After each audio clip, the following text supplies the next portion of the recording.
Thank you for joining me again for another reading from the book, The Faith I Live By, a daily devotional. Today's reading is entitled, As Oft as Ye Eat and Drink, October 23rd. Jesus invites his saints to meet around his board and sup in memory of the death and sufferings of their Lord. For as often as ye eat this bread and drink this cup, ye do show the Lord's death till he come. 1 Corinthians 11:26. The salvation of men depends upon a continual application to their hearts of the cleansing blood of Christ. Therefore, the Lord's Supper was not to be observed only occasionally or yearly, but more frequently than the annual Passover.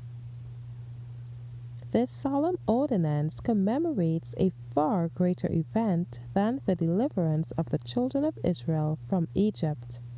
That deliverance was typical of the great atonement which Christ made by the sacrifice of his own life for the final deliverance of his people. This ordinance is not to be exclusive as many would make it. Each must participate in it publicly and thus bear witness, I accept Christ as my personal Savior. He gave his life for me that I might be rescued from death. The communion service points to Christ's second coming. It was designed to keep this hope vivid in the minds of the disciples. Whenever they met together to commemorate his death, they recounted how he took the cup and gave thanks, and gave it to them, saying, Drink ye all of it, for this is my blood of the New Testament, which is shed for many for the remission of sins. But I say unto you, I will not drink henceforth of this fruit of the vine, until that day when I drink it new with you in my Father's kingdom. Matthew 26 verses 27 through 29. In their tribulation they found comfort in the hope of their Lord's return.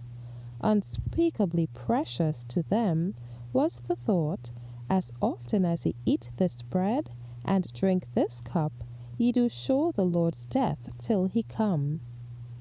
Christ has instituted this service that it may speak to our senses of the love of God.